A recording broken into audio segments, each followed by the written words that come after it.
Evet, Yeni Yaşam gazetesi için pazartesi söyleşilerini bugün interaktif gerçekleştireceğiz. Çünkü bu haftaki pazartesi söyleşisinde gerçekten hepimizin yaşamında, hayatında, siyasetinde, politikleşmesinde, insan olmada iz bırakan Sırrı Süreyya'yı konuşacağız aslında. Çünkü Sırrı Süreyya'yı kaybedişimizin üzerinden bir sene geçti. Zaman çok hızlı akıyor ve o zamanın bugün baktığımızda bir sene nasıl oldu dediğimizde gerçekten çok hızlı aktığını da bir kez daha gösterdi. Peki süreç ne oldu? Sırrı Süreyya Önder barış için hepimizin bir borcu var demişti ve herkese aslında bıraktığı yerdeki miras da bu barışı sahiplenmekti. Silahlar değil, siyasetin konuşması, demokratik siyasetin olması için aslında bir bedel ödedi, mücadele etti ve o mücadele içerisinde de herkesle bir arada yan yana durarak her mahallenin, her sokağında sesi oldu. Aslında bize bıraktığı en büyük sorumluluk da o ses olmayı yan yana gelişlerle, bir arada olmakla daha güçlendirmekti. Ama bu güçlendirme nerede dediğimizde işte bir senenin sonunda geldiğimiz yer henüz adımların atılmamış olması. Tek taraflı adımlar var tabii ki. Kürt tarafı üzerine düşen adımları attı ama devlet ve iktidar nezdinde atılmayan adımlar, hukuki sürecin işletilememesi, barışın toplumsallaştırılamaması, o barış için herkesin sokaktan, mahalleden, siyasetten, sanattan, toplumdan hiçbir kesimde herkesin aslında o yan yana gelişlerde imtina ettiği bir süreci de beraberinde yaşıyoruz. Ama Ceren Önder'in söylediği hastaneden sonra özellikle yaptığı konuşmada söylediği çok önemliydi. Baba, bütün hayatın rengi durdu benim için ve bu benim bilmediğim bir hayat demişti. Ve aynı zamanda hastaneden itibaren ve cenaze töreninde de herkesin bir araya geldiği yerde bayraklar yok ama orada ben bir ışık gördüm demişti ve gözün arkada kalmasın. Ve bu aslında Sırrı Süreyya Önder'in kardeşi Ali Önder'in de söylediği, benim abim birçok kimliği, dili, inancı bir araya getirdi ve bütünleştirdi demişti. İşte şimdi biz bugün aslında biraz Sırrı Süreyya Önder'i konuşacağız. Bıraktığı ve bıraktığı yerde gelinen aşamayı konuşacağız. Ama özde bir senenin sonunda bir kez daha Sırrı Süreyya Önder'i anacağız ve Sırrı Süreyya Önder'i hatırlayacağız. Ve Sırrı Süreyya Önder'in nasıl bir insan, nasıl bir birey, nasıl bir vicdan, nasıl bir hoşgörülü ve aynı zamanda siyasette en konuşulmayan şeyleri bile o ironisiyle nasıl gündeme getirdiğini ve kendi farkındalığını ortaya koyduğunu konuşacağız. Buradaki konuğumla, sevgili Ali Önder'le. Merhaba. Merhabalar. Biraz uzun bir girizgah yaptım ama Sırrı Süreyya'yı ne kadar anlatabilirsek, ne kadar anlamlandırmaya çalışırsak aslında o kadar da eksik kalıyoruz galiba. Bu eksikliğimizi aslında bir senelik bu barış sürecine de baktığımızda, çünkü bir sene diyorum en son bıraktığı yerden itibaren konuştuğumuzda, oradan başlayayım sonra aileye geleyim. Bu bir senede ne yaşadınız, ne hissettiniz, ne bıraktı, ne oldu? Sizin aracılığınızla bizleri izleyen, dinleyen bütün değerli dinleyicilere, izleyicilere buradan saygılarımı, selamlarımı sunarak başlamak istiyorum. Evet, bir yıl ama koca bir yılda gibi işte zaman kavramının şaştığı, değiştiği, farklılaştığı bir süreç yaşadık tabii ki. Bunun o bir yılın belki bir ilk 3 ayı, 4 ayı hani böyle hep işte bir yerde birazdan arar ya da işte gelmek üzeredir gibi bir hissiyatla yaşıyorsunuz. Tabii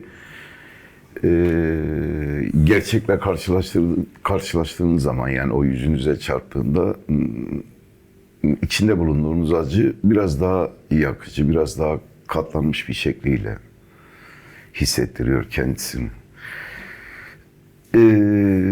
Tabii ki ailemiz için ciddi ve büyük bir kayıp. Sadece abimiz değildi. Sadece abimiz değilmiş daha doğrusu. vefatının ardından biz bunu yaşayarak Neyi öğrendik. gösterdi? Neymiş? Biz babasız büyüdük. Yani babam vefat ettiğinde ben 4 yaşındaydım, abim 8 yaşında. Ama hani yetimlik olgusunu biz hiç hissetmemişiz, yaşamamışız. Ya da yetim olduğumuzun farkına vardırılmamış bize. Dedemizin yanında büyüdük. Ama ben bu yaşımdan itibaren yani abimin vefatının ardından esas yetim kaldık diye düşünürüm hep yani. Hani o baba hissi de varmış onda. Sadece abimiz değildi. Sonra mı fark ettiniz? Tabii Kaybedince. ki yani bu olguyu evet yani ben 4 yaşımdan itibaren ya da kendimi bildiğim andan itibaren babasızlık ya da babanızın olmayışı hani öyle çok da dönüp dolaşıp üzerinde durduğunuz bir şey değildi yani. Bu dediğim gibi belki dedemizin sayesindeydi ya da işte dayılarımızın, amcalarımızın sayesindeydi. Ama o baba yokluğu, baba yoksulluğu abimin vefatının ardından bende en hani böyle iliğime, kemiğime dokunan beni en fazla acıtan kavram oldu benim için. Bir senelik kayıp ve aslında ilk zamanlarda hani sıcağı sıcağına dediğimiz çok da anlaşılmayan bir durum oluyor ya. Hani bu bir senelik süreçte en ağır süreci ne zaman yaşadınız ve o yokluğu en derinden elbette ki her daim hissediliyor ama öyle bir an geliyor ki hakikaten kabullenebilmek ve o özlemi giderebilmek mümkün olmuyor. Siz nasıl yaşadınız onu? Ben onu o hani taziye sürecinin bitiminin ardından işte hayatla yaşamla baş başa yüz yüze kaldığımızda kuzenimin adını unuttuğum gün yaşadım. Öyle mi? Nasıl? Şey yani isim hafızam silindi. Hani kuzeniniz işte yaşıtsınız yüzüne bakıyorsunuz bunun adı neydi birini çağırıp ya bunun adı neydi demeniz hani delilik alameti gibi görülebilir. Fakat böyle bir hafıza yitimi gibi bir şey. Hani dayanıklı durmaya, dayanmaya ya da işte direnmeye çalışıyorsunuz ama içeride yarattığı ya da sildiği, ortaya çıkardığı bunu da yaşam boyunca ilk defa böyle bir şeyle karşılaştım. Ben sizi cenaze zamanında da o kadar elbette ki hani güçlü duruş dediniz ya, metanetli duruş. Özellikle Anadolu'da ya da kültürlerde bu çok daha etkili hale geliyor. Sağlam, dik duracaksınız diye. Ama ben sizi 11 Temmuz silah yakma töreninde olduğunuzda ilk defa o kadar hıçkırıklara boğularak ağladığınızı gördüm. O nasıl bir hıçkırıktı ya da neydi onun anlamı? Şimdi normalde o seyahate gitmesi gereken kendisiydi. Hani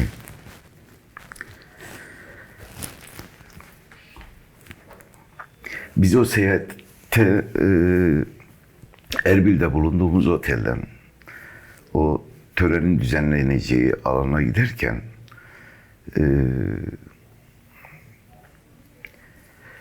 iki tane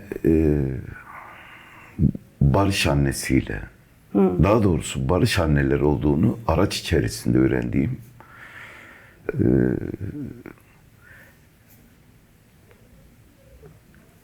klasik diyeyim. Hani benim çocukluğumdan kalma bir şey. 2 Kürt kadınıyla gittim. Yani yazmasını başına dolamış. Ayağındaki ayakkabısının o kadar önemi yok. Birisi böyle çat pat denilebilecek kadar Türkçe biliyor. Diğeri hiç Türkçe bilmiyor. Dolayısıyla aynı araç içerisinde gidiyoruz. İşte hani bir konuşma, işte bir merhabalaşma. Hani kim olduklarını anlamaya çalışıyor. O organizasyondaki o yoğunluk, o koşturmada tabii ki yani dolayısıyla bilgim de olmadı. Bu iki Barış annesinin her ikisinin iki çocuğu yaşamlarını yitirmişler. Üstelik bir kız bir erkek. Diğerinki de bir kız bir erkek. O Türkçe bilmeyen annenin erkek çocuğunun sadece sağ kolunu getirmişler. Şimdi acı nasıl bir şey ya da işte mesela hani onunla teselli bulmuş kadın ya. Kızın kabri de var, oğlum da var ama oğlunun kabrinde bir sağ kolu var. Ben o kadınlardaki bedduasız. Şimdi mesela işte o kara günler bir daha gelmesin. Bu ülke, bizler, herkes o görüntüleri bir daha görmeyelim, yaşamayalım, izlemeyelim. Şehit annelerinin feryadı mesela yani işte. Alıştığımız bir tandans vardı. Fakat her iki kadındaki o barış, yani bu yeter olmalı. Bitsin, biz barış istiyoruz. Yüreğinde iki evladın bu şekilde ahirete intikal etmiş olması bir yana, bunun ağırlığı, sorumluluğu, yükü altında ya da bunun acısı altında bunda diretmek. Yani bu kadınlar okur yazar değil. Aynı dili konuşamıyoruz, anlaşamıyoruz. Hani çat pat ben de işte yani bilebildiğim kadar, anlayabildiğim kadar anlamaya çalışıyorum. Benim için o yol bir uzay boşluğuna düşme gibi bir şey olmuştu. Yani oksijensiz ortamda kalma gibi bir durum. Allah'ım yani böylesi bir felaket ötesi bir şeyle karşılaşacaksın ama en yüksek sesle en üst perdeden barış diye haykıracaksın. Sırrı Süreyya Önder'in kardeşi olduğumda boynuma sarıp ağlamaları işte vesaire. Orada böyle spontane gelişen bir hüzün dalgası diyelim yani. Şimdi işte size alan saha, yani kameralar karşısında uzatılan mikrofonlara ahkam kesmekten daha bereketli, daha kolay, daha alkış alan ne var yani? Ama gel gör ki burada böyle bir şey var. Şimdi bundan kimin haberi var? Yani ben karşılaştığımda, buna çarpıldığımda bütün akıl, beyin dengem bozuldu yani. Allah'ım bu nasıl bir şey? Yani anlamaya, kavramaya çalışıyorum. Ya da bunu bir yere oturtmaya çalışıyorum. Belki de ilk defa tanık olduğunuz, bildiğiniz ve tanık olduğunuz bir şeyle yüz yüze geldiniz değil mi? Sırrı Süreyya Önder'in kardeşiyim ama siyasetle öyle pek iç içe olan sokaktaki vatandaşım. Ben esnafım. 6 yaşından itibaren su çıraklığıyla hani okuduğum yıllarda da ilkokulda dahil buna, okuldan döndükten sonra ustaya giderdik biz. Böyle bir alışkanlık vardı. Memleketin böyle bir geleneği vardı. Erkek çocuğu sokakta oynamaz derlerdi. Bir ustanın yanına gitmedi diye. Dedemiz zaten esnaftı. Çıraklıkla başlayan bir sürecim var benim. Ya hani siyaset, siyasi dil, hele ben çok o kadar da bu işlerden anlayan bilen biri değilim. Ben sadece gözlemimi aktarıyorum. 50 yıldır sürdürülen çatışma sürecinden sonra bir kimliğin yok edilemeyeceği, aslında hani şu söz var ya, neden dağa çıktılar, neden bu oldu, neden o oldu tartışmaları bir tarafta. Öte tarafta da şimdi artık hani Sırrı Süreyya Önder'in de söylediği, bu sefer bu ülkeye 2013-15'ten sonraki süreçte, en son bu dönemde bu sefer barış gelecek ama korkarım ki biz onu göremeyeceğiz. Sözü vardı. Sizce bunu neye göre söyledi Sırrı Süreyya? Ya hani konduramadığınız ya da yakıştıramadığınız için olsa gerek. Hatta ara sıra tahıl ya böyle deme falan derdim yani.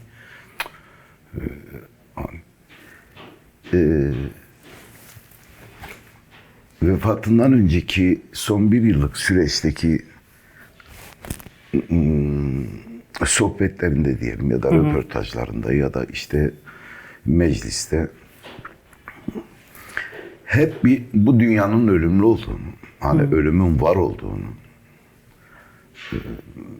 mesela o bir helallik diyaloğu Evet, vardır meclis. evet. Çok enteresan bir şeydir. Ben ilk o zaman irkilmiştim. Yok, hani böyle bir derviş edasıyla. Hissediyor muydu ya da? Tabii ki kendi içimizde esprilerimiz, biz sadece... Mesela nelerde daha çok espriler yapar ve de sizi etkilerdi ya da etkileşim olurdu? Doğaçlama her şey yapılabiliyordu yani. Çok benziyorsunuz çünkü. Yani konuşma tarzınız, hani görüntüyü görmesek karşımızda Sırrı Süreyya Önder konuşuyor diyeceğiz kadar çok bir benzerliğiniz var. Bu neden? Ben bunu da siyasete atıldıktan sonra fark ettim. Nasıl? Hani mesela sesimizin çok benzediğini. Hani çok alakasız bir yerde konuştuğunuzda gelip insanlar sorabiliyor işte. Ben tahmin edebiliyorum nereye varılacak. İşte, abi siz nerelisiniz falan diye. Adıyamanlıyım deyince ya sesiniz Sırrı Süreyya'ya ne kadar çok benziyor gibi. Öncesinde biz görünür de değildik zaten. Rahmetli böyle çalışma alanında, mecliste ya da işte bir mitingde ya da herhangi bir yerde öyle ayak altında görünmemizi, dolaşmamızı da pek istemezdi. Neden istemezdi? Aileyi daha uzakta mı tutuyordu? Daha uzakta tutmadan da ziyade bizde böyle bir kere söylenmiş bir şey vardı. Hani ya gidin işinize bakın filan gibi yaklaşırdı böyle espriye vurarak. Ben mesela meclis başkan vekilliği süreci de dahil olmak üzere abimin Ankara'daki hani siyasi yaşamında odasını herhalde 6 defa görmemişimdir. Yani 4 ya da 5 gibi. Öyle hani gözünün içine bakardık o öyle istiyor. Hani neden diye sorma şansımız da olmazdı bu kadar iç içeliğimizin yanı sıra. Doğup büyüdüğümüz memlekette evin ilk erkek çocuğuna geriye kalan kardeşleri abi demezler. Ne derler? Paşa derler. Öyle mi? Neden? Hani örgütteki kod ismi falan diye geçer ya. Böyle bir Adıyaman yerelinde böyle bir gelenek vardır. Ha. Mesela kendinin bir büyüğüne abi diyebilirsin ya da adını söyleyebilirsin ama evin ilk erkek çocuğu, evin ilk. Evet. Erkek çocuğuna geriye kalan kardeşlerin hepsi paşa diye hitap eder. Bazen işte telefonda görüştüğümüz zaman paşa diye başlardık filan. Yani millet bir anlam veremezdi. Çünkü askerlikle alakalı bir payedir bu. Tabii. Evet. Ama Adıyaman yerelinde böyle bir şey vardı. Sizin abi kardeş olarak ilişkiniz de son derece güçlü ve etkiliydi ve de gerçekten çok derinlikliydi diyebiliyoruz. Bu siyasal yaşamının ve bu mücadelesinin bu hattın içerisinde sizinle paylaştığı zorlukları ya da anekdotu ya da orada iz bırakan düşüncesi, yapmak istedikleri hayalleri üzerinden nasıl paylaşımlarda bulunurdu ya da ne hissederdiniz Çok siz? sınırlı ve az. Öyle mi? Evet. Konuşmaz mıydı çok? Rahmetli bu konularla ilgili diyelim meclisteki tüm süreciyle alakalı mesela merak ettiğimiz bir şey olur diye abi bu böyle miydi filan diye Ne derdi? bir istihbarat uzmanı gibi cevap verirdi. Gerçekten. Evet, ikinci defa soramazdınız ona. Noktayı koyuyordu Evet. yani. Hani o öyle oldu, bu böyle geldi, şu şöyle gitti falan böyle bir şey. Zaten girerken konuyu belirleyendir o. İşte onun o anda o ortamda koymuş olduğu muhabbet üzerinden yürürsünüz. İlave ek işler şeyler. Abimin böyle bir ketumluğu vardı. Yaşının sürekli önünde olan, yaşından fazla misyon üstlenen, bunun da hakkını veren biriydi yani.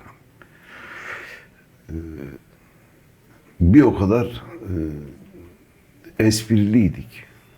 Her şey üzerine.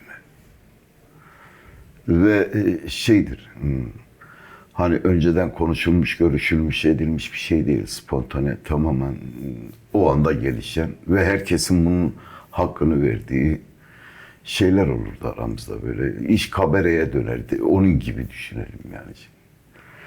Kabareye döndüğü zamanlardaki anlattığınız anekdotlar da çok, hikayeler de çok güçlü değil mi? Evet.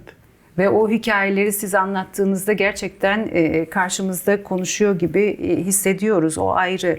Peki şuna da geleceğim. Belki o arada bir tane anekdot aklınıza gelir. Onu da konuşuruz. Bir tabii ki çok hani Ceren Önder'in söylediği gibi hayatımdaki bütün renkler gitti dediğinde. Gerçekten bütün renklere hakim ve onu hissettiren Kesinlikle. bir yerdeydi. Kesinlikle. O renkler annenin yaşadığı yerde nasıl oldu? Ne hissetti ya da bir seneyi nasıl geçirdi? Şimdi bendeki o işte isim hafızasının silinmesi vesaire şu bu diyelim ki 3 aylık süreç ya yaklaşık 3 aylık süreç. Annemde bu sürenin sonu yok. Annem hani melul oldu. Kuzusunu arıyor öyle diyelim. Evet.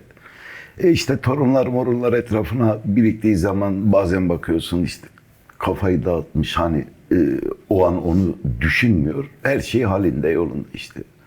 Hani gülmeler, söylemeler, espriler vesaire şu bu. Ama demek bir an şimşek gibi çakılıyor beynine, zihnine düştüğü zaman annem o şekle bürünüyor. Biz de tabiri caizse önünde soytarılık ediyoruz. Konuyu kaynatmak Anne, adına. Evet, havayı dağıtmak adına. Böyle geçiştiriyoruz yani. Size baktığında da sanıyorum Sırrı Süreyya'yı Evet. daha çok hissediyordur değil mi? Aslında annemin asistanı hani evlat anlamında çünkü ben annemin hep elinin önünde kaldım işte bir şekilde hani bu ayrılık anlamında değil. Fakat abimin işte liseyi bitirdikten sonra üniversiteyi kazanıp Ankara'ya gitmesinin ardından abim böyle hani bir yerlere bir şeylere düzgün düzenli sistematik bir şekilde ev anlamında pek benim kadar sabırlı değildi o. Yani. Mesela çok severek, beğenerek tuttuğu bir evde işte 2. yıl falan olunca bakar ya bir sorun mu var hani işte su mu sızdı ya da işte o mu oldu bu evde bir arızam var hayır derim. Böyle bir tedbirli mekan. Ha değişik. Evet. Bir de bir gün bana şey demişti hani ya yalnız kalma işte gel mesela Ankara'dan dönüş yolunu tahmin ettiğim için arardım. Abi yemek hazır geliyorsan bekleyelim edelim. Demek bunu fazla ısrarla söyleyince bir gün bana dedi ki ya kimi insana verilebilecek en büyük hediye kendi yalnızlığıdır. Hani ben ihtiyaç hissettiğimde gelirim. Siz hani böyle bu kadar şey yapmanıza gerek yok gibisinden. Tabii hep böyle kripto ya da hep böyle mesajla. Hani bunu direkt söylemiş değildir. Ama böyle bir tarzı vardı. Müthiş bir kendini izole etme becerisine sahip biriydi. Nasıl yapar? En ağır sorunların, sıkıntıların olduğu zamanda bile etrafta, çevrede herhangi bir kitap, dergi, bir şey varsa onu alır, o bütün zihnini meşgul eden ya da kendini yoran düşüncelerden bir çırpıda arınırdı yani. Hani kim insan vardır oturur, ben yarın ne diyeceğim işte bu ne olacak gibi kaygıları fazlaca yaşamayan bir insandı. Böyle bir yöntem bulmuştu kendisine yani. Sanki elinde bu işin bir şarteli var gibi işte bastığı zaman orası donduruldu. Yarın yeniden açarız gibi bir şey var, becerisi var diye. Bu beceri mi aslında bir tarafıyla da onu... Yaratılış, bende o mizah çok yani. X bir sorun için bir gece uyuyamayabilirim. Abim öyle değildi yani. Seveni de vardı, sevmeyeni de. Tahammül edeni de vardı, etmeyeni de. Aslında onları da bir tarafıyla da dert eden, aslında hani baktığında çok dert etmiyormuş Bize hep gibi durup- telkin ederdi, evet. Ne derdi? Yani ya boş verin falan gibisinden böyle hafif alırdı ama ben biliyordum ki için onu problem ederdi kendisine. Hatta onun meşhur bir söylemi vardı işte. Sevene de sövene de selam olsun derdi. Hani ucu şeye geliyor işte, o helallik mevzuna da geliyor. Böyle bir yaşam felsefesi vardı. Şimdi vefatın üzerinden işte yıl geçmiş, zaman zaman hani ben böyle çok da internet üzerinde ya da sosyal medyada hem zamanım yok hem ona bakacak şeyim yok. Bazı şuursuzlar var bu ülkede yani. Şimdi mesela yaptığı hakarette sığındığı alan milliyetçilik. Şimdi milliyetçilik adına sen ölmüş bir insanın arkasından böyle şuursuzca bir beddua içeren bir şey yazdığında adama sorarlar. Kardeş yani sen bunu bir yerde mi gördün filan derler. Bu toplum der yani.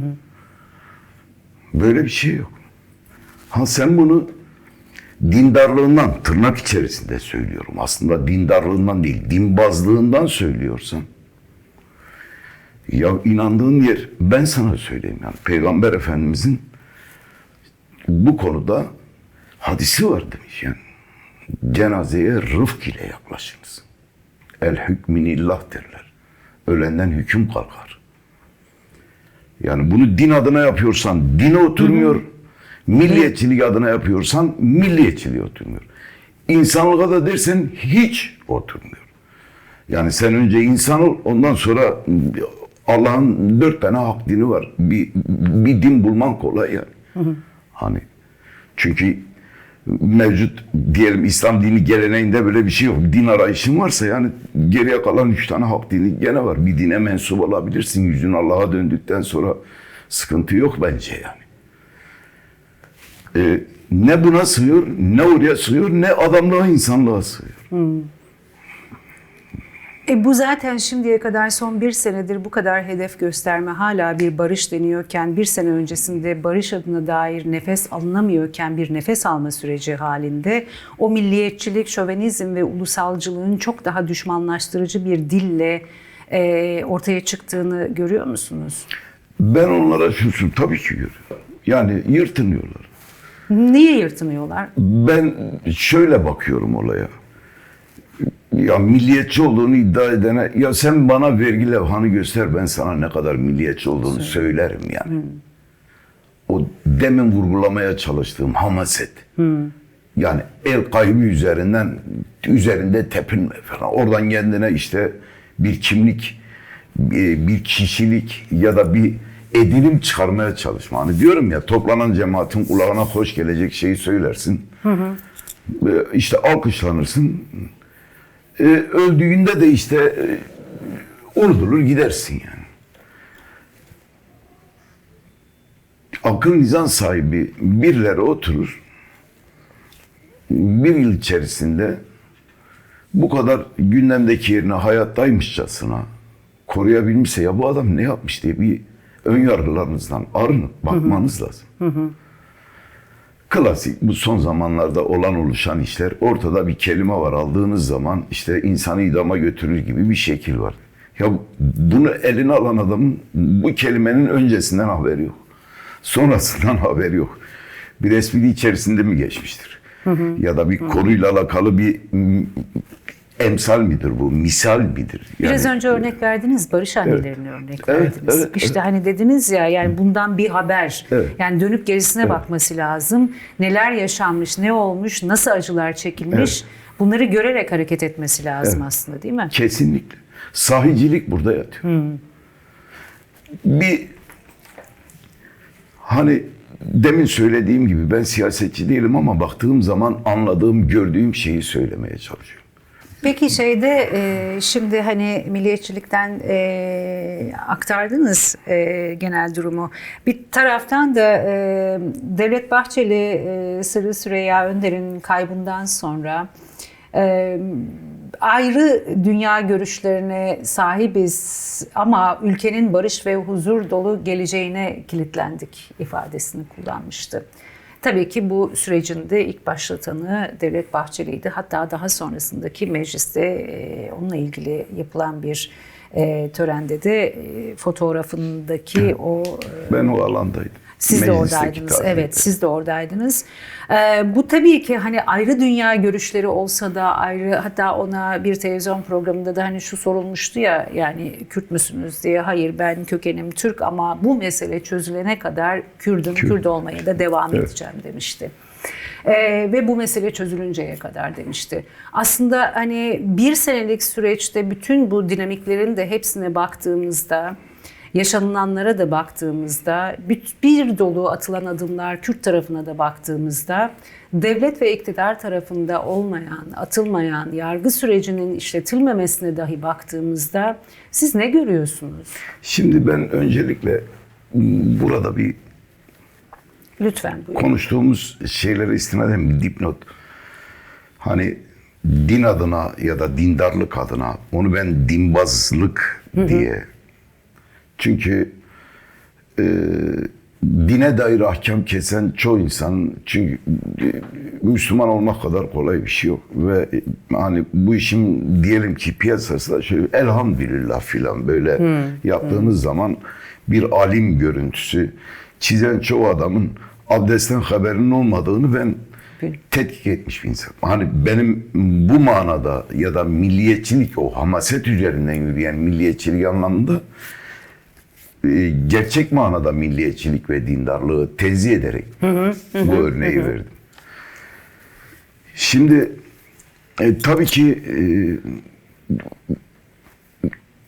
bu ülkede ilk defa böyle Milliyetçi Hareket Partisi cephesinden gelen, önce herkesin şaşırdığı, bir anlam veremediği bir şey var. Bu manayla ben Sayın Devlet Bahçeli'ye minnet ve şükranlarımı sunarım. Teşekkür ederim kendisine. Görebildiğim kadarıyla bütün samimiyetiyle bu yaklaşımı göstermiş. Çünkü siz gerçekleri belli bir süre izole edebilirsiniz, saklayabilirsiniz, gizleyebilirsiniz. Ama bu gerçekse eğer işte böyle su yüzüne çıkacaktır. Sayın Devlet Bahçeli bunu belki en ilk görenlerden, en ilk fark edenlerden olabilir yani. Hani şu dipnotu da düşmesine taban tabana zıt siyasi düşüncelerde olmamıza rağmen evet bu budur demişse 2 dakika tefekkür edip yani bunun nedeninin içini bu ülkede yaşayan herkesin algılaması gerekir. O tam algılanmamış mı görünüyor? Bence bu son dönemlerde her şeyin altında bir senaryo, böyle işte bir kumpas. Ha, bunun arkasından ne çıkacak, bunun arkasından ne gelecek alışkanlığı oldu bizim halkımızda. Hazır bunu da söylemişken bu konunun gündeme bu şekilde gelmesi, ilerlemesi ya da duruyor olması biz bilemeyiz tabii ki. Şimdi bunun devlet katında ya da siyasiler arasında, taraflar arasında illaki bir prosedürü, prosesi vardır. Hani bu durgunluk ya da bu stabil hal belki ondan kaynaklı olabilir. Ama bütün bileşenleriyle buna katkı sunan, buna bir parça olumlu yaklaşan, buna bir tas su taşıyan herkese ama herkese teşekkür etmek lazım, saygı duymak lazım, destek vermek lazım. Durmuşsa bir bildikleri vardır demeliyiz. Bugüne kadar nelere dememiş bu millet. Yani biraz yavaşlamışsa belki hani bunda da bir hayır vardır yaklaşımı var ya. Çünkü yani macun tüpten çıkmıştır, artık sen bunu geri koyamazsın. Evet. Bakın bir barış ortamın, hani gerçi onda yaşayamıyoruz da en azından canımız yanmıyor ya da can kaybımız yok. Bu ülke silahlar sustu. Evet. Karar alındı. Evet. Geri çekilme oldu. Evet. Silah yakma oldu. Evet. Bunun ötesinde karşılıklı taahhütler var. Bu ülke yıllardır taziye evine dönmüş ya. 2 şey bizi esasında zehirliyor. Onu özellikle hani söylemek istiyorum. Yaşadığımız süreç boyunca Türk siyasetinde alışılagelmiş bu işin bana göre virüsü, mikrobu kangren olmuş. Artık çıban mı dersiniz, kanser mi dersiniz? Hamaset. İkincisi, ne anlama geldiğini benim bilemediğim, hani anlamadığım bir kibir. Sırrı Süreyya Önder de bunu çok söylerdi. Kibir. İkisi yoktu işte. Ya bu kadar sahici olmanın yolu buradan geçiyor. Buradan beni affetsinler. Hastaneye, taziyeye gelen bütün siyasiler hep şuna vurgu yaptılar. Ya meclisin renkli bir siması, işte esprileri.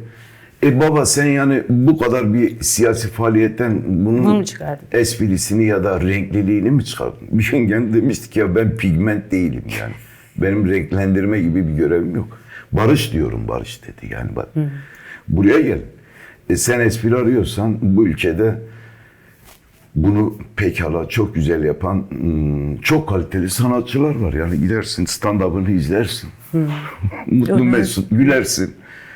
Burada zikredilen espri değil. Burada zikredilen bu ülkenin kanayan yarası. Kibir. Yani 3 tane olan organın mı var abi? Fazla neyin var senin yani? Şuyum demekle şu olunmuyor işte. Gerçekler sokakta. Ekonomik halimiz. Hani perişan durumdayız. Ben bir esnaf olarak söylüyorum ya. Perişan durumdayız. Çöktük çöküyoruz. Evet. Aynen öyle. Bu çöküşün peki o zaman şunu sorayım. Hani sokak diyoruz ve toplum diyoruz ya aslında. Toplum bir de çok hızlı 24 saat içerisinde her şeyi unutan bir halde Maalesef. duruyor. Evet. Ve onun da üzerine gitmiyor işin açıkçası. İşte unuttuk, unutuluyor. Bir sene öncesinde işte hastanede Sırrı Süreyya Önder için bir araya gelen, bu bıraktığı yerden barışı sahipleneceğiz deyip sözünü kuranlar dahi sanattan, toplumdan, kültürden her yerden de aslında bir tarafıyla bir bakıyoruz ki gelinen yerde unutulmuş. Bir bakıyoruz ki korkulmuş. Bir bakıyoruz ki geriye gidilmiş. İşte, niye? Hamaset dediğiniz zehirli şey böyle bir şey işte. Ha. O gün orada kulağa hoş gelecek şeyi söylemek çok basit. Peki bunda ısrar edersen ya da hadi hamaset yapmıyorum hakikisini söyleyeyim dersen bu ülkede şöyle bir korku var. Ülkede diyelim ki tabii ki birçok değerli siyasetçi barış laf etti. Başlarına gelmedi kalmadı. Ben çok iyi biliyorum. Abim ilk barış kelimesini kullandığında taşladılar. Ama buradan da söyleyeyim. Yani kendi Nasıl? memleketimiz sayılır. Pazarcık'ta taşladılar. Nasıl yaptılar? Maraş'ın Pazarcık ilçesinde. Hem de orada. Evet bizim yani kendi hemşerilerimiz. Barış dediği için. Devamında bir barış dediği için Tutuklamalar oldu, yargılamalar oldu. bir yıl Kandıra'da, Tabii. Kandıra'ya gittik geldik. Yani. Tamam. Herkese hamaset yapmaya zorlayamazsınız yani. Çünkü bu insanı besleyen, toplumları besleyen bir şey değil. Tam tersi zehirleyen bir şey işte. Bak süreç bu kadar uzadı. Bu ülke bu kadar zaman kaybetti. Aslında o kaybetmesinin altındaki nedenlerden bir tanesi de ittirici, güçlü dinamiğin olmaması mı?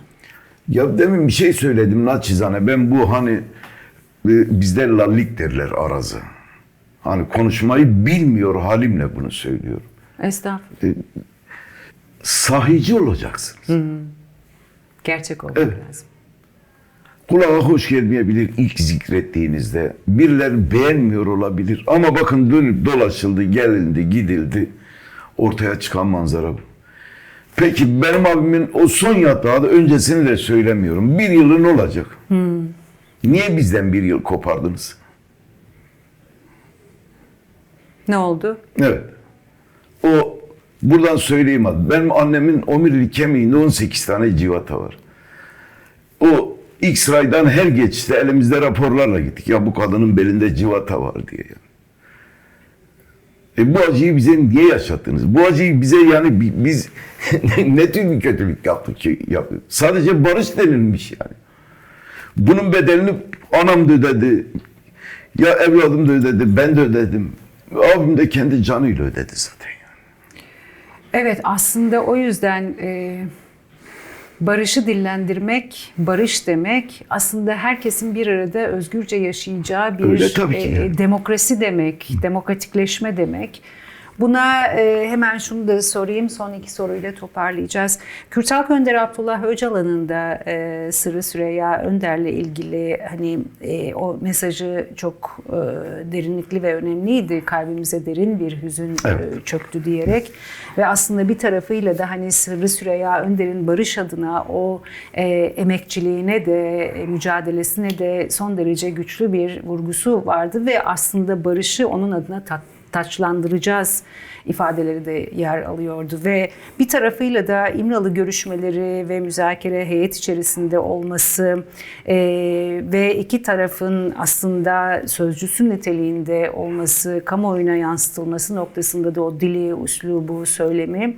Bir tarafıyla da aslında Kürt Halk Önderi Abdullah Öcalan'la da bir baba-oğul ilişkisi kurmuşlar noktasında da değerlendirmeler vardı. Nasıldı? Onu size nasıl anlatırdı? Şimdi demin bir şey tam oraya denk geldi. O hani öncesinde yapılan espri ya da sonrasındaki açıklama, o aradan bunu tabii ki art niyetle ya da işte çemkirerek yazan, çizenler var.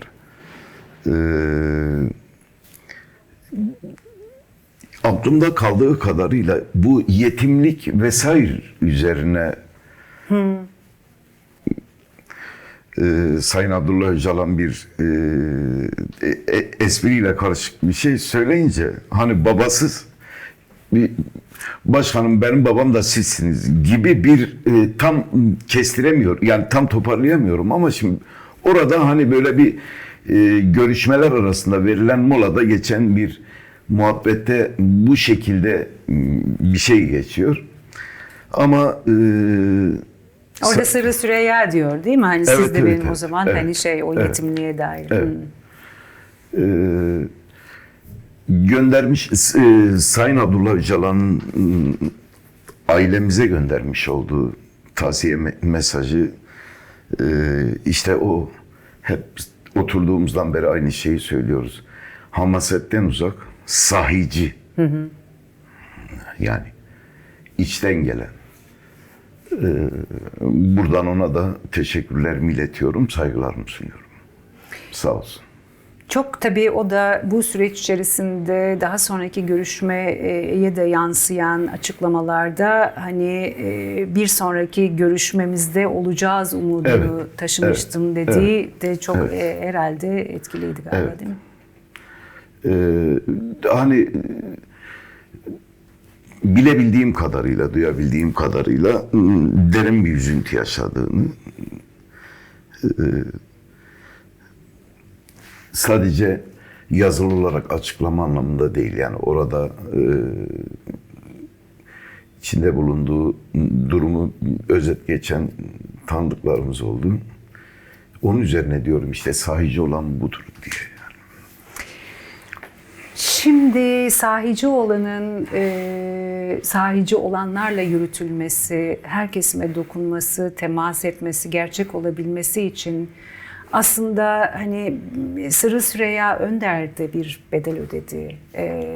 Bu uğurda nice bedeller ödendiği gibi aslında. Ama sonuç itibariyle gelinmesi gereken yer, alınan yolda sonuca ulaşma, yani barışın nihai bir sonuca ulaşmaya evriltilmesi. Geçenlerde şunu tartışıyorduk biz. Yani Sırrı Süreyya Önder'in bıraktığı yerden barış mücadelesi ve hattın oluşturulması için aslında bir tarafıyla da sanatın, kültürün, akademisyenlerin, toplumun, her kesimden insanların ortak bir araya gelerek ortak sözü kurup hani sistemleri zorlayacak mekanizmaları geliştirmesi lazım diye. Bazen Sırrı Süreyya Önder tek bir sözde kurduğu cümleyle aslında hani onu genelleştirebiliyordu. Bugün siz oraya baktığınızda ne görüyorsunuz? Yani barışın bu kadar toplumsallaştırılamamasının altındaki nedeni nasıl okuyorsunuz aslında? Ya bana göre bunun öncesinde, yani barış görüşmelerinde öncesinde bu ülkede 12 Eylül'le birlikte oluşturulan bir beyin yapısı var. Hani Devlet haklı. şey denir ya, GDO'suyla oynanmış. Ya da hibrit. Hani çok büyük bir ustalıkla, çok büyük bir işçilikle böyle düşünen, olaylara böyle yaklaşan, böyle yaşayan, böyle yaşamak isteyen bir insan modülü var orada. Deforme olmamış, diyelim ki Sırrı Süreyya Önder, işte olmayınca bakın böyle oluyor yani burası. Hani güncele uyup ya da görmezden gelip, hani yokmuş gibi davranıp ya da bana necilik. Ya tamam işte bana necilik olmadığı zaman da bunun bedeli de var. Bu eğer bir barış finalinde gerçek manada bu ülkeye bir barış gelecekse işte bu yaklaşımlar sayesinde gelecektir. Sahici yaklaşımlar sayesinde gelecektir. Ama bundan faydalanacak, bundan yararlanacak olan bu ülkenin tamamıdır. Evet, bitti artık, son nokta. Yani çatışma değil, silahlar Çok değil, basit bir demokratik şey siyaset söyleyeyim. zemini. Yani affınıza sığınarak söylemek istiyorum. Meselenin geleceği gideceği aslında yani nerelere sirayet ettiğini vurgulayabilmek adına. O hani bundan bir haber olanların anlayacağı dilde söylemek istiyorum. Elinize gelen elektrik faturasını alın, tüketim bedeliyle ödediğiniz rakama bakın kardeşim. Aradaki rakam bu ülkeyi yani bu hale getiren rakam işte. Yani. Peki bu ülkeyi bu hale getiren rakam ve ekonominin altında ne var? Savaş, çatışma ve Evet, oralara evet, harcanan evet, evet. paralar. Bu kadar, bu yani kadar. şunu demeye çalışıyorum. Yani Kürt sorunu dediğinde herkes neymiş Kürt sorunu diye Salt sorduğunda aslında oraya yani bunun dediniz ya yansımaları hani, bütün bunun, resme ve genele bakmak. içtiğiniz suyun damacana fiyatına yansıyan bir sorundur bu. Yani sadece adını böyle Kürt sorunu filan değil. Bu ülkenin iliğine, kemiğine, kanına, vücuduna, iskeletine, her yanına sirayet etmiş bir sorunlar yumağıdır burası. Burayı çözdüğünüz zaman bunun işte bütün o kılcal damarlara yansımaları olacak. Hani insani yönüyle yanıyla bu işi izah etmeye çalışanların başına bir sürü iş geliyor ya. Evet. Ben baktığım zaman gördüğüm, ben esnaf gözüyle bakıyorum, bunu o şekilde tarif etmeye çalışıyorum. Çok önemli söylediniz. Yani Ya, herkesin anlayacağı evet, şekilden esnaf gözüyle budur. Bunun yanlış da temeli biliyor o. olabilirim. Ama içinde yaşadığım durum bana bunu öğretti. Benim bu darlığım, bu zorluğum nereden geliyor diye baktığımda niye ben her şeyi pahalı alıyorum? Ben bir imalatçıyım, üreticiyim. Ya piyasanın geldiği şekil şemal bu üretilmesin, bu yapılmasın diye üzerimizde yapılmadık, uygulanmadık. Müeyyidesi olsun, harcı olsun, vergisi olsun, cezası olsun. Bu nereden kaynaklanıyor? Ya buranın ihtiyacı var bu rakam. Bu rakam. Peki kaynak yaratmada da zaten hak getire bizim ekonomimizi idare edenlere buradan selam olsun. Kaynak yaratmak Türkiye'de bu işleri yapanların bildiği tek kaynak bizim cebimiz yani. Evet, çünkü Ne bir lazımsa tarafta da buradan alınıyor. İşleyen savaş rantı ve ekonomisi yok mu? Yani oraya giden paralar... Çok özür dilerim. Buyurun. Kimse demiyor Erzincan'da altın kaynağımız varmış kardeş biz niye çıkarmıyoruz yani? Buradan sesleniyorum bir damacana suyun fiyatına haber olan var mı mesela? O yüzden barış neden gerekli? İşte bunun için içeceğimiz suya lazım. Okuldaki çocuğumuzun oturacağı sıraya lazım. Hastanede yatan hastamızın yatağına lazım. Doktoruna lazım. Bu ülkenin sanayicisine, üreticisine lazım. İşçisine, emeklisine lazım.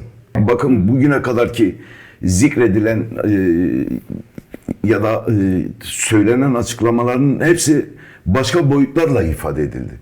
Ben sokakta simit satan bir abimizin, amcamızın anlayacağı dille anlatıyorum bunu yani. Diyorum ya bir fatura ödüyorsun ya hiç kimse tüketim bedeline bakıyor mu? Kesin bakmıyor. Ben bakıyorum. 35 bin liralık bir elektrik birim tüketimim var. 70 küsür bin lira ödüyorum. Evet.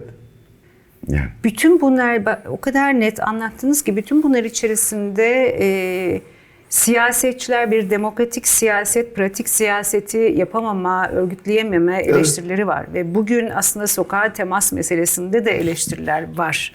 Ve burada aslında bu sürecin işletilememesi konusunda siz siyasete, ana muhalefete, genel itibariyle demokratik sol, sosyalist kesimlere ve de bütün organların hepsine baktığımızda ne görüyorsunuz? Eksiklik nerede? Ne yapılması lazım? Sırrı Süreyya olsa ne derdi?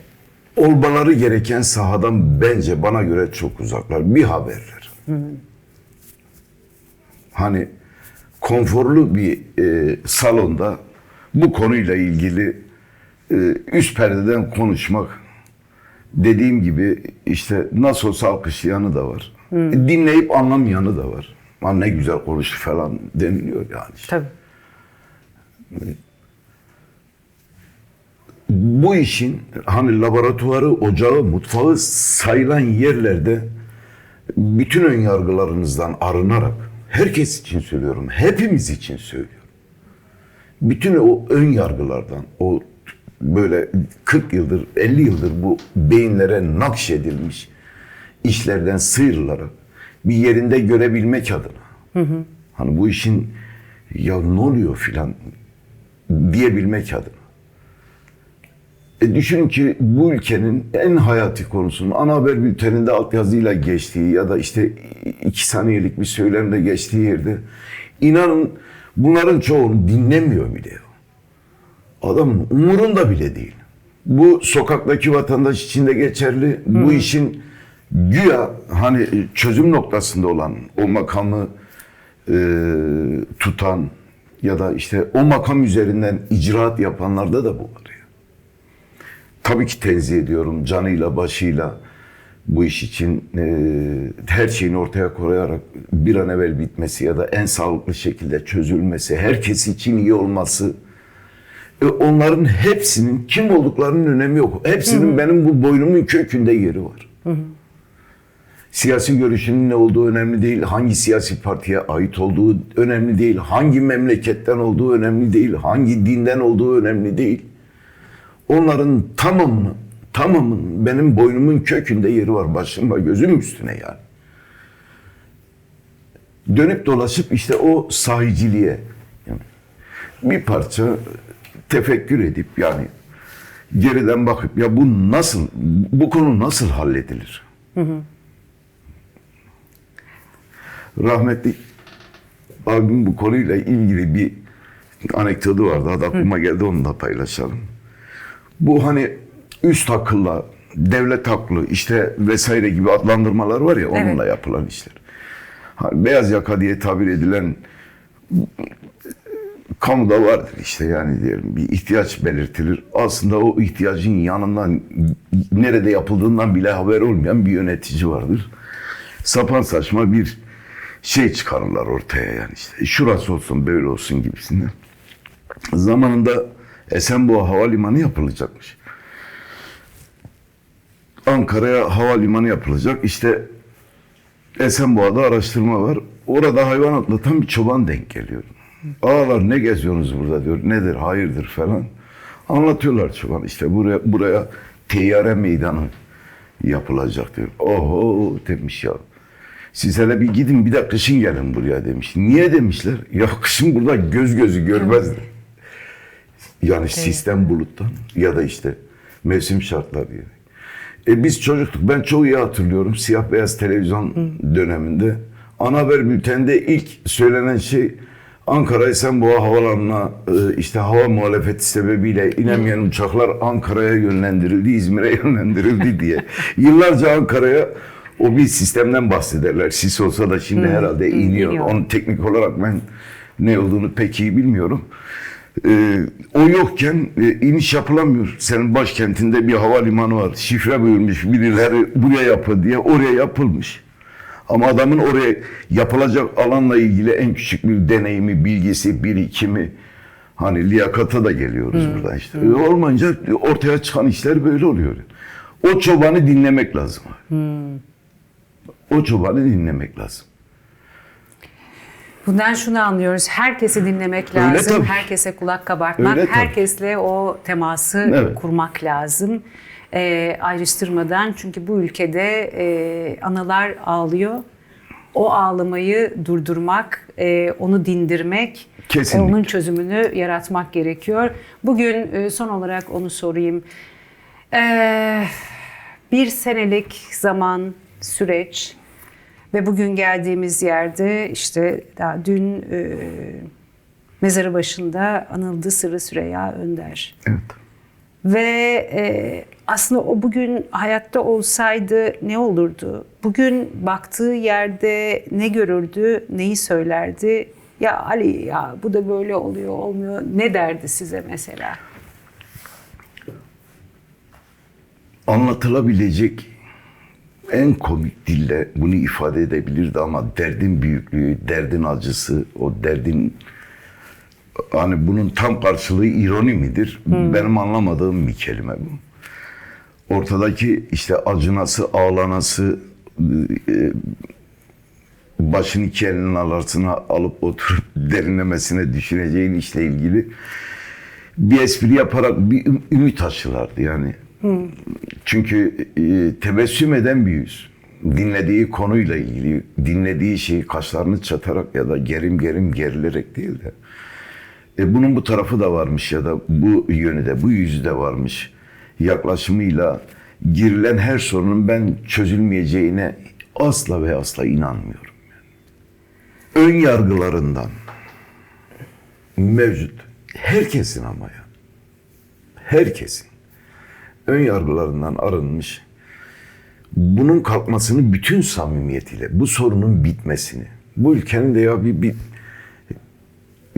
bize de nasip olsun, biz de ölmeden görelim ya. Öyle bir bayram sabahına uyanır gibi bir ülkede uyanmak var. Yüzünü yüzünüzü yıkadığınız andan itibaren gerim gerim o günü akşam etmenin herkes böyle.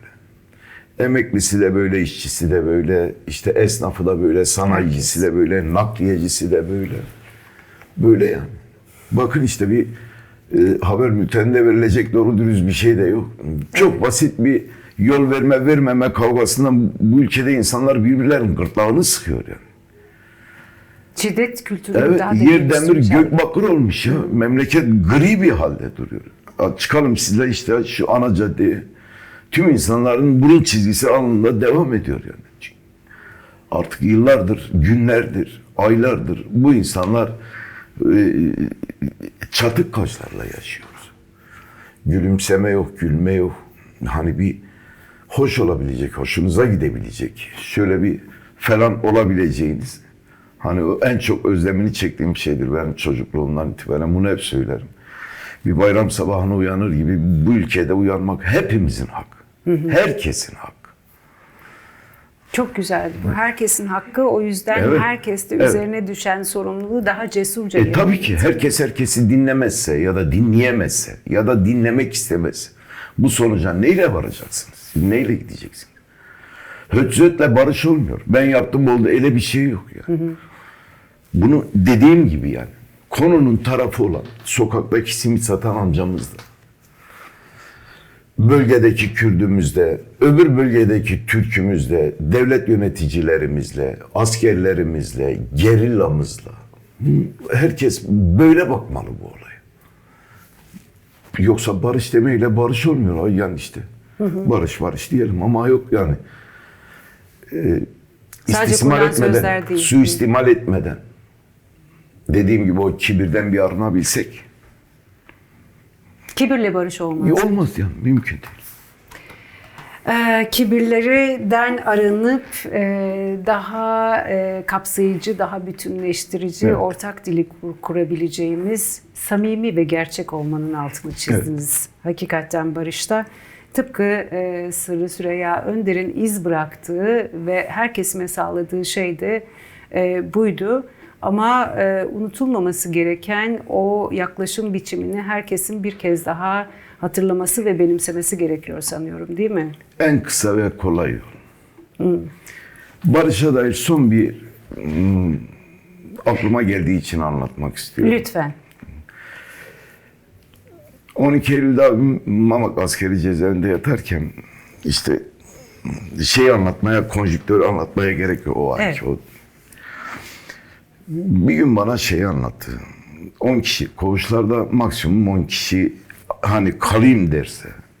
Yatma saati gelince o da sorun ama biz 40 kişi kalıyorduk. Bir de o 12 Eylül cuntasının çıkardığı bir kendilerince çözüm, karıştır barıştır yöntemi var.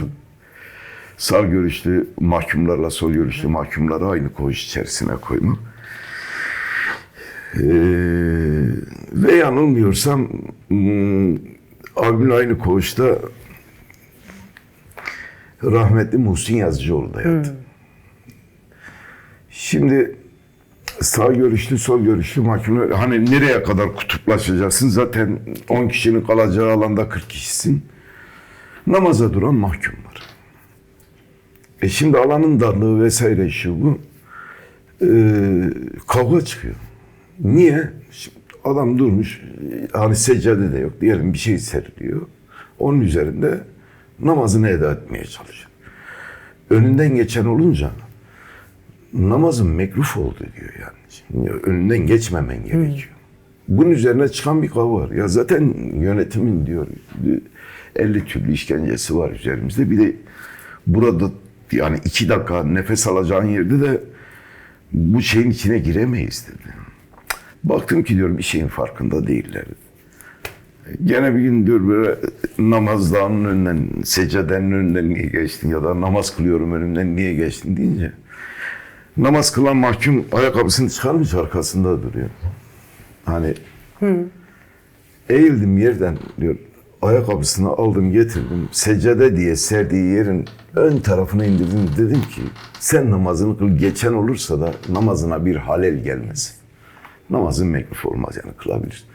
Aha barış. Bakın bu kadar kolay bir şey. Bir çift ayakkabının ayak kıltından alınıp başucuna bırakılması kadar. Masrafsız, yorulmayan, yorucu olmayan, kaybedeni olmayan. Böyle bir ön yargı var işte. Bölünemeyiz ya. Niye? Bölünece ülke 50 kere bölünürdü. Kimsenin bu ülkeyi bölmek gibi bir derdin olduğuna ben inanmıyorum. Ortak birlikte yaşamak. Öyle tabii ki. Öyle tabii ki. O yüzden bölünme fobisinden kurtulmak lazım. Ama bölünme korkusu olan arkadaşa söyleyeyim. Yani çıkın gece saat 3'te 4 ana artel bir özellikle büyük şehirlerde senin yarın sabah yiyeceğin simidin hamurunu bu gece kardeş o bölünme korkusu yaşadığın adam yoğuruyor. Yarın gidip fırından alacağın ekmeği. O hamurun harcı hep birlikte karılıyor. Evet. Hep birlikte herkesin eli değiyor. Evet. O çok önemliydi. Evet. Bölünme fobisinden korktuğun kişi o ekmeğin hamurunu karıyor dediniz. Önemliydi hakikaten. Bunu daha içselleştirmek ve bilinçlenmek lazım. Muhakkak. Ali Önder çok teşekkür ediyorum. Ben teşekkür ederim. Gerçekten. Sürçülisan ettiysek. Estağfurullah. Affola. Biz ettiysek affola. Hakikaten Sırrı Süreyya'yı ne kadar konuşsak, ne kadar anlatmaya çalışsak da çok zor. Onun gibi her şeyi bilen, yaşayan ama özde söylediğiniz o samimi ve gerçekliği ortaya koyan ve yansıtan kişiyi konuşmak elbette ki zor. Ne kadar konuşursak konuşalım eksik kalır. Evet. Ama bir tarafta barış mücadelesi ve yürüdüğü yol arkadaşlarıyla ve siyasetiyle ve toplumla birlikte yürüttüğü yol anlamda çok önemli, çok derinlikli ve tek bir şeye hizmet ediyor. Sizin de dediğiniz halkların bir arada yaşayacağı ortak yaşam. Ortak yaşam tahayyülü ve bunu kurmakta hepimizin üzerine düşen sorumluluk çok daha büyük sanıyorum değil mi? Muhakkak. Bakın tek renge döndük ya. Biz o çok sesliliğimizi, çok renkliliğimizi kaybettiğimiz gün zaten sermayemizin bittiği gün. İşte onun için bu perişan durumdayız. O renkliliğe ihtiyacımız var.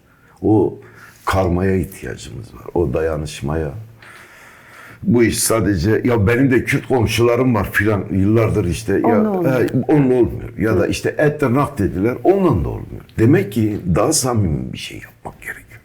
Anlatmaya çalıştığım natice buydu yani. Evet, o samimi birliktelikleri yaratmak, solan renkleri renklendirmek yeniden ve canlandırmak çok önemliydi. Barış adına renkleri daha canlı kılalım diyelim o zaman. İnşallah. Çok teşekkürler, sağ olun. Ben teşekkür ederim, çok sağ olun. Evet, Yeni Yaşam'daki bu haftaki pazartesi söyleşisinin konuğu sevgili Ali Önder'di. Haftaya yeni söyleşide tekrar karşınızda olmak üzere.